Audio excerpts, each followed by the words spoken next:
Welcome to wonder B. കൂട്ടുകാരെ, ഇന്നൊരു classic കഥയായാലോ? കാക്കച്ചിയെ പറ്റിച്ച് ഇറച്ചി കഷണവും തട്ടിയെടുത്തോടിയ കുറുക്കച്ചാരുടെ കഥ. പണ്ടൊരിക്കൽ മോഷ്ടിച്ചെടുത്ത ഇറച്ചി കഷണവും കൊക്കിലൊതുക്കി പറന്നു പോവുകയായിരുന്നു കാക്കച്ചി. അതുകണ്ട് വെള്ളമിറക്കി കുറുക്കനും പിന്നാലെ ചെന്നു. ഇറച്ചി കഷണം തിന്നുന്നതിനായി അടുത്തുള്ള മരക്കൊമ്പിൽ കാക്കച്ചി ചെന്നിരുന്നു.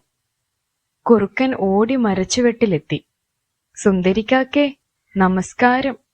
ഇന്ന് നീ വളരെ സുന്ദരിയായിരിക്കുന്നു. ആ ചിറകുകൾക്ക് എന്തൊരു ഭംഗിയാണ്. കൊക്കുകൾക്ക് ഉരുക്കിന്റെ കരുത്ത് തോന്നിക്കുന്നു. കുറുക്കൻ മരത്തിനു മുകളിലേക്ക് നോക്കി വിളിച്ചു പറഞ്ഞു. കാക്ക കുറുക്കന്റെ വാക്കുകൾ കേട്ട് സന്തോഷത്തോടെ താഴേക്ക് നോക്കി നിന്നു. പക്ഷേ നിന്റെ മധുരമായ പാട്ട് കേൾക്കാൻ എനിക്കിതുവരെ സാധിച്ചിട്ടില്ല.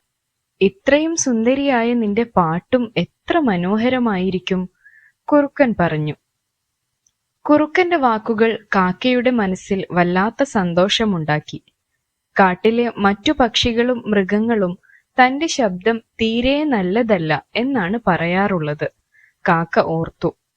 കുറുക്കനോട് കാക്കയ്ക്ക് സ്നേഹം തോന്നി. ഒരു പാട്ട് പാടിത്തരൂ പ്രിയപ്പെട്ട കാക്കേ. താൻ പറയുന്ന ഭംഗി വാക്കുകളിൽ കാക്ക വിശ്വസിക്കുന്നുണ്ടെന്ന് മനസ്സിലായ കുറുക്കൻ പറഞ്ഞു. കാക്ക തൊണ്ടയനക്കി കുറുക്കനു വേണ്ടി പാടാനായി വായ തുറന്നതും ഇറച്ചി കഷണം കൊക്കിൽ നിന്നും താഴേക്ക് വീണു. വാ തുറന്നു പിടിച്ച് മരച്ചോട്ടിൽ നിൽക്കുകയായിരുന്ന കുറുക്കന്റെ വായിൽ തന്നെ ഇറച്ചി കഷണം ചെന്നു വീണു. കാക്ക കാ കാ എന്നുറക്കെ ശബ്ദമുണ്ടാക്കിക്കൊണ്ടിരുന്നു. നീ പാടുകയാണോ കരയുകയാണോ കാക്കേ? കുറുക്കൻ ചോദിച്ചു. നിന്റെ സൗന്ദര്യത്തെപ്പറ്റിയോ പാട്ടിനെ പറ്റിയോ ആരെങ്കിലും പുകഴ്ത്തി പറയുന്നുണ്ടെങ്കിൽ സൂക്ഷിച്ചോ. അവർക്ക് നിന്റെ കയ്യിൽ നിന്ന് എന്തെങ്കിലും കിട്ടുന്നതിനു വേണ്ടിയാണ്. അതും പറഞ്ഞ് ഇറച്ചി കഷണവുമായി കുറുക്കൻ കാട്ടിനുള്ളിലേക്ക് ഓടിപ്പോയി. എങ്ങനെയുണ്ട് കൂട്ടുകാരെ കാക്കച്ചിയുടെയും കുറുക്കന്റെയും കഥ?